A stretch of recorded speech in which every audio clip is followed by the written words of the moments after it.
nukora mariage mu buryo bumwe cyangwa se ubundi uzabyicuza, nutanakora mariage mu buryo bumwe cyangwa se ubundi nabyo uzabyicuza. Kigadi, umwe mu bafilozofi bashyashya amenye vuba, yaranditse anavuga neza ko buriya inzira yose wahitamo mu buzima mu buryo bumwe cyangwa se ubundi uba uzayicuza uko byamera kose. Ahangaha ntabwo yari arimo aravuga kuri mariage gusa, ahubwo yari arimo asobanura uburyo bw'imibereho cyangwa se existentialisme. Urafata akazi cyangwa se ntufata akazi, niwanga gukora uzabyicuza, nkuko nunakora nanone nabyo birangira ubyicujije mu buryo bumwe cyangwa se ubundi. Buri kimwe cyose dukora iyo tugiye gusaza, iyo tugeze mu myaka mikuru, bigaragara neza ko tugiye kuba twarangira, hari igihe tubyicuza cyangwa se nanone bikanaba mbere yaho. Niwimuka ukava mu Rwanda ukajya muri Amerika cyangwa se nanone ukigumira mu Rwanda, ukaba wari ufite uburyo bwo kuva mu Rwanda ukajya muri Amerika, mu buryo bumwe cyangwa se ubundi uzabyicuza. Uzicuza impamvu utagiye muri Amerika kandi wari ubifitiye ubushobozi, kuko nuri muri Amerika nawe azicuza avuga ati ese ubundi naje hano mpamara iki, iyo nkiza nkibera mu Rwanda byari kuntwara iki. Uzicuza impamvu waganiriye ibiganiro bibuze ko byababaza umuntu cyangwa se ibiganiro bibuze ko byatuma uterana amagambo n'umuntu, kuko nanone uzicuza impamvu utanabiganiriye bigendeye kuki uwo muntu arimo aragukorera. Uno mufilozofi Kigadi yaravuze ati buriya hazi igihe cyangwa se hari igihe cyiza mu buzima aho umuntu yibaza uti ese ubundi niyo ndafata aya mahitamo mfite byari kugenda gute. Bivuze neza ko nyuma y'imyaka 10 uvuye ubu ngubu ushobora kuzibaza impamvu wakoze ibyo urimo urakora ubu ngubu, cyangwa se ukibaza impamvu wafashe iyi nzira, ukavuga ati ese ko ubundi ndi umuprograma, iyo ntaba umuprograma ubundi byari kugenda gute, ubundi byari kugenda neza kuruta uko naba umuprograma. Cyangwa se bitaba ari ibyo ngibyo ukavuga ngo yaba bishoboka neza ko ntaba ndi kuri YouTube cyangwa se ndakora ibiganiro by'isi n'abantu, ubundi niki kintu nari gukora. Ayo ni amahitamo nshobora kuzicuza mu bihe by'imyaka 10 kandi ndashobora kuba nahunga kwibaza uti iyo ndakora ibi ngibi ubundi nari gukora ibiki. Ubuzima uburyo bumeze rimwe na rimwe buduha imibare tukabara ibyo tutakoze cyangwa se tukabara inyungu zizava mu byo tutigeze dukora. Mu buryo bumwe cyangwa se ubundi ikiremwa muntu no kwicuza ni ibintu bitajya bipfa gusigana.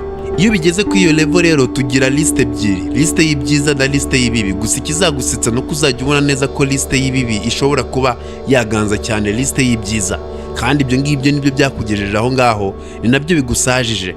Ariko nanone kubera ko utakoze kiri ukaba wicuza ati iyo nkigikora byari kugenda gutya. Ariko se uzi ko byari kugenda gutyo, cyaza ahubwo ni cya kintu nyine cy'akamenyero k'abantu twifitemo cyo kwicuza ibyo tutahindura. Uno mugabo Kigadi yaravuze ati rero umubare wose wakora n'ubundi uko wawutera, uko waba successful, n'ubundi hari ikizajya gisigara ku ruhande. Ntabwo byose bizagenda nk'uko bishaka, hari icyuho kizaba mu bintu no matter what. Ibyo wakora byose haba harimo icyuho cyangwa se hari ibyo uzicuza. Uraza kumenya ndetse unasobanukirwe neza ko ikintu bita kwicuza ari uruhande rw'ingenzi cyane nibigera ku kintu bita kuba umunyabwenge cyangwa se kuba umuntu wuzuye, kuba umuntu ufite kwishyira ukizana. Niba uri umuntu w'umunyabwenge ufite kwishyira ukizana uri muzima, kwicuza byoho umenye neza ko bigomba kuba byaba mu buzima bwawe, nta naho uzigera ubihungira, kubera ko niko tumeze. Buri gihe, buri teka ryose tuzajya twibaza iby'ubuzima tutigeze duhitamo, cyangwa se tuzajya twibaza ati kubera iki tutigeze dufata uriya murongo ngo abe ari we tugendamo. Ibyo bintu tuzabihorana mu mutwe wacu haka. Ibi byatumye uno mugabo yandika aravuga ati buriya aho kugira ngo wibaze uti ni gute nakirinda kuzicuza mu gihe runaka, ahubwo akaba wibaza uti ni gute nakiga kubana n'ibyo nzicuza. Ubeho wirinda kwicuza cyangwa se uvuge ngo nsizigere nicuza, ahubwo ubeho uvuga ati ibyo nzicuza nzabana nabyo gute bitanyafekse cyangwa se bitambabaje cyane. Nibwo buryo bwiza bw'imibereho. Ese uku kwicuza, ese ibi bintu nimo nagenda mbamo bitanyoroheye nabana nabyo? Muri iki kiganiro tugiye kuba twarebera hamwe akenshi cyane abantu bicuza iyo bageze mu myaka hagati cyangwa se iyo bashaje, y'imyaka bayiriye ubona neza ko imyaka yabo irimo irabarangirana. Ibi bintu abantu benshi bakunda kuba babyicuza. Ubane nanjye rero kugira ngo umenye ibyo ushobora kuzicuza, unamenye uburyo ushobora kuzabyitwaramo mu gihe byagushikiye, wiga uburyo uzabana nabyo. Murakaza neza rero ikiganiro bakita isi n'abantu njye gutegura kugeza undi Oliver Regra. Niba ureba bino biganiro utarakanze subscribe ukabyarawe, jya ukanda subscribe kandi na like, yewe unatere comment cyo wumva neza ko twazakuganirizaho. Murakaza neza. Ikintu cya mbere abantu bakunda kuba bakicuza bageze mu myaka yabo ishaje ni ibintu batabasha kuba bakemura, batari no kubasha gukemura mu myaka yabo. Uko umuntu wese ameze ikiremwa muntu upfa kuba uri umuntu, uba ufite aho ugarukira. N'abariya bakomeye n'abariya b'ibikomerezwa hari aho baba bagarukira. Nta muntu n'umwe ufite buri kimwe cyose akeneye, buri wese aba afite aho agarukira. niyo mpamvu uzajya ubona abakire bahora iteka ryose bashaka amafaranga. Hari ibintu byinshi cyane kuri ino si amafaranga atazigera abasha kuba yakemura cyangwa se amafaranga birengere. Wenda tuvuge ni umubano, ni umuntu wakwanze udashaka gukundana nawe. Ibi ni ibintu abantu benshi dukunda kuba twataho umwanya, ariko kubitaho umwanya nabyo ubwabyo bikaba nta kintu na kimwe biri buze kuba byakiza. No kumva neza kubitaho umwanya bikarangira. Ibi bikagendana cyane n'ikindi kintu bita igihe cyashize. Igihe cyashize buriya nacyo iyo cyashize kiba cyashize, niki kindi wagikoraho? Reka twumvikane cyangwa se turebe ibintu mu isura bigomba kuba byabonwamo. Tekereza wenda imyaka wataye ku ishuri wiga ibintu utazigera ukenera, yewe bitigeze binagufasha habe na gatoya mu buzima bwawe. Icyo gihe uracyicuza ngo bimara iki? Ugomba kwiga kubana nabyo nyine ukamenya neza ko iyo myaka ingahe wayitaye nta n'ikindi kindi wabikoraho. Nujya kubyicuza se biri buze kuba byagarura icyo gihe? Biri buze kuba byatuma se byibuze wongera kubaho neza kuruta uko wabagaho? Ntabwo bizigera bigarura ibyo bintu, nta nubwo uzigera ubaho kuko wabagaho. Mu magambo makeya, gutekereza cyangwa se kwibaza byinshi ni uguta umwanya wawe w'ubusa, uretse kwiga kubana nabyo gusa. Ubuzima bwawe bwangijwe na stress, wenda stress wagize ugira ngo ubone ayo mafaranga cyangwa se ugere kubwo bukungu. Uricuza ati ese ubundi niyo mibinya nkita ku buzima bwanjye? Wari kubwitaho se wari ufite umwanya? Tekereza uburyo wabaga urokipe. Ikosa rimwe ryari kugukostinga ikirenza ahubwo ubuzima.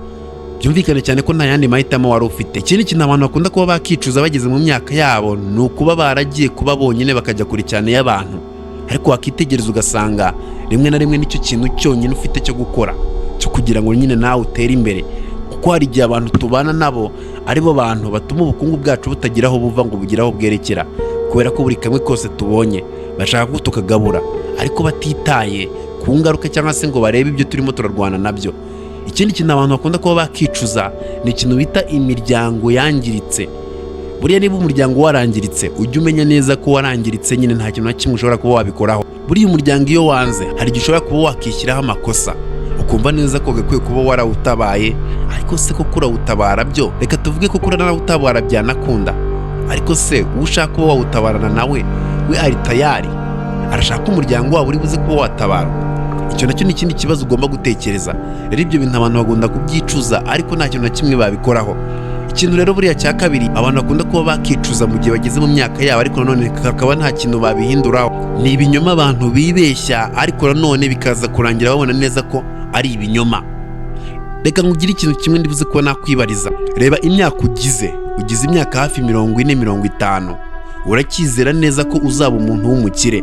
Uri umunyedini ukomeye cyane, Imana yagusezeranyije rwose ko uzabona amafaranga, uzatwara imodoka, uzaba mu kageretse muri etaje. Ayo masezerano yayafite we yanditse mu ikayi, ariko imyaka ikubanye 50 n'imbaraga zo gukora zitangiye kuba zagabanuka. Noneho n'ikibazo gihari n'abana bawe ntibigeze biga neza kugira ngo byibuze tuvuge ko ibyo ngibyo bazabiguha. Ubwo urumva neza ko hari ikintu wizeye ariko niwitegereza imyaka yakugendanye. Ubuse koko ibyo ngibyo uri buze ko wabikoraho iki nyiretse kwiga kubana nabyo? Ibintu byinshi twizera nibyo bitwirangiriza. Ejo bundi nukandagira muri 70, ese iyo etaje uzayubaka ugeze muri 70? Icyo ni ikintu abantu bakunda kuba bakizera ariko nanone akaba ari ikinyoma. Ni ibinyoma bishingiye ku madini kubera inyungu z'abantu runaka. Ndagira ngo ubwire neza ko buri ikintu bita imyizerere bibazi n'amarangamutima no kwizera udashishoje hari igihe bikubana bibi cyane. Ikindi kintu abantu bakunda kuba bakicuza cyane ni ukwicuza ko bizeye neza ko bafite igihe kandi mu by'ukuri nta gihe bigeze bagira. Reba ibintu byose ujye ugerageza gukora ukavuga ati nzabikora ejo, nzagerageza ejo. Ese koko ejo higeze hagera? Cyangwa se ni ibintu wigirira mu mutwe gusa? Reba za nzozi zawe ufite. Uratekereza rwose gufata u Rwanda ukazanamo gari ya mwoshi ari wowe uyizaniye? Yego ni igitekerezo cyiza ni na byiza, ariko reba aho imyaka ikugejeje. Uzazana gari ya mwuka uri mu biki? Abantu benshi banga gukurikira inzozi zabo batekereza ko hari igihe kizagera kugira ngo izo nzozi zabo zigerweho, ariko kugira ngo ugere ku nzozi zawe bigusaba gutangira kare bishoboka kugira ngo uzaryoherwe n'izo nzozi zawe. Hari n'abazigeraho bisaziye ariko ugasanga bazigeza ariko ntacyo zibamariye. Ibi ngibi ni ibintu ugomba kumva ugashyira mu mutwe wawe. Ikindi kintu abantu bakunda kwibeshya cyane mu mitwe yabo kandi kikabajyamo kandi kikabarangiza no kwizera neza ko amafaranga azabaha ibyishimo. Vuga ati reka dushaka amafaranga twirye twimare turakare tuba barakare, nitubona amafaranga wenda tuzishima. Iyi niyo mpamvu uzajya ubona abantu benshi babona amafaranga n'ubitegereza uzajya ubona rwose ari abantu bahora iteka ryose barakaye. Why? Kubera ko rimwe na rimwe bizera ko gushaka amafaranga ugomba kuyashaka urakaye. wayabona wenda ukazishima, ariko iyo umaze kuyabona n'ubundi still ntabwo wishima. Bwa burakari bukomeza kuba bwakura, ahubwo bugakura kuruta uko bwigeze bumera. Uzareba abakire benshi ni abantu usanga utamenya ibyabo, bameze nk'aho ari abarakare. Abakire bishimye ni bake, abakire bishimye rwose uzarebe mu maso yabo ni bake. Ikindi kintu rero abantu dukunda kuba twakicuza tugeze mu myaka mikuru ni ikintu cyo kumva neza ko abantu bazahora iteka ryose bahari, cyangwa se abo ukunda, ababyeyi bawe, abo ukunda n'abandi kumva ko bazahora iteka ryose bahari. Ntabwo bazahora iteka ryose bahari dia. Hari igihe kizagera bigendere, hari igihe kizagera ntibabashe kuba bagaragaraho. Bivuze neza ko niba ufite ababyeyi bawe cyangwa se niba ufite umuntu ukunda, mukunde byuzuye, kubera ko niyo mahirwe yonyine ufite.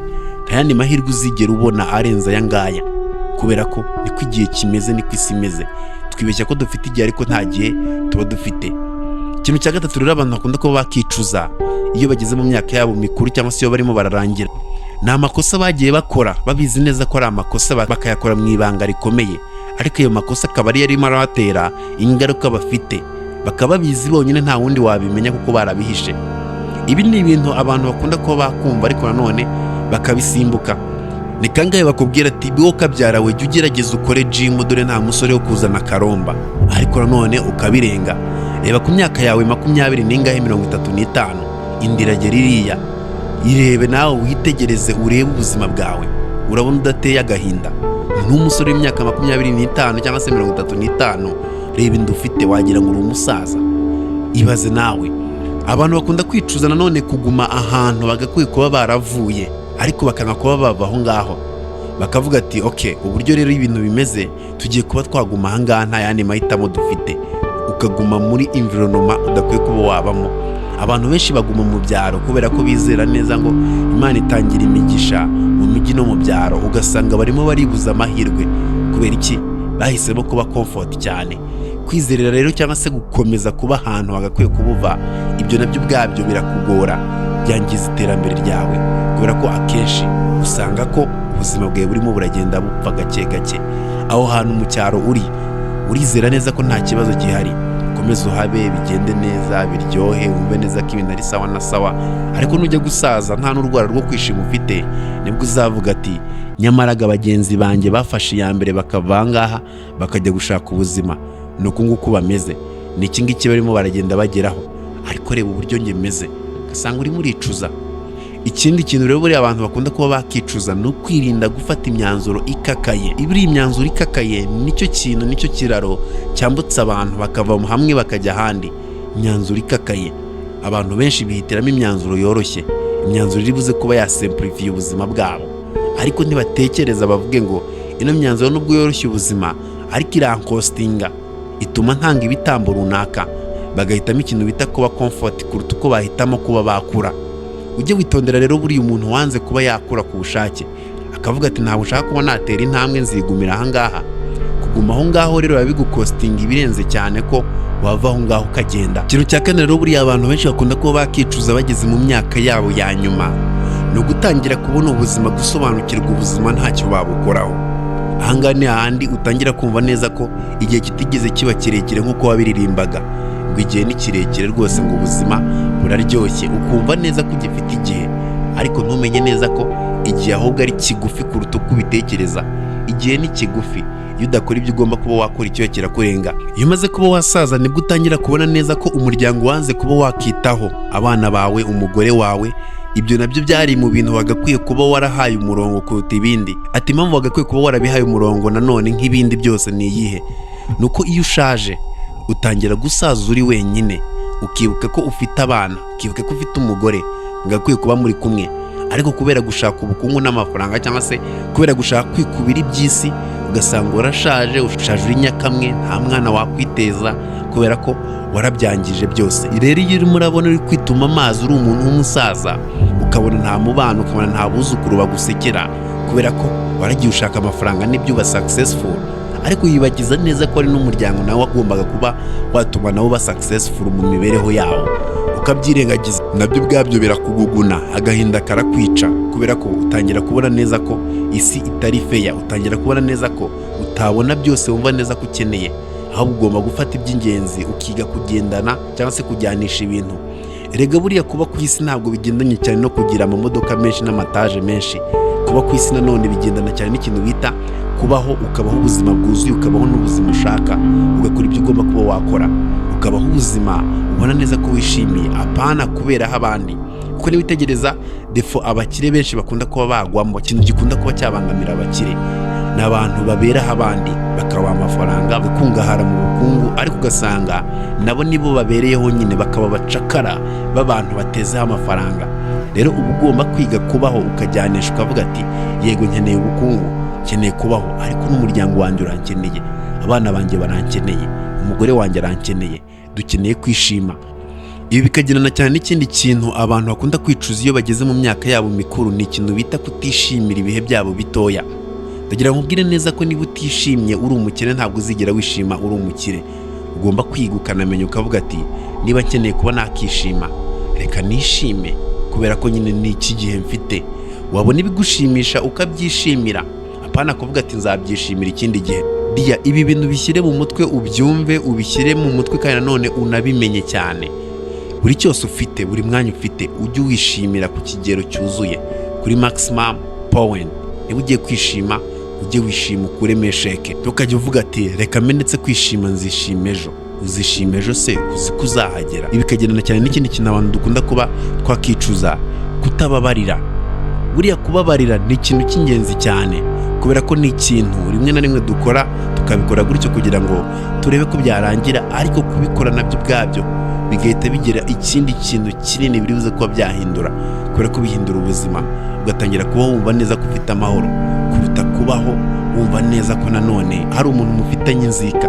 Kubabarira buriya ujye ubikora kugira ngo ugire amahoro nkawe wowe ubwawe, kubera ko nibyo by'ingenzi. Ibindi byo uzabirindira, hanyuma nanone uhebe. Ndagira ngo nkubwire neza ko ibyo nibyo bintu abantu hafi ya bose bakunda kuba bakicuza. Wowe rero uri hehe? Urabona icyo uzicuza ari ikihe mw'ibyo bintu? Mwakoze cyane kubana nanjye, ikiganiro bakacyita isi n'abantu ngiye gutegura kukugezaho, ukamumaze kubimenyera ko ndi Oliver Allegra. Ciao ciao, hasta la vista.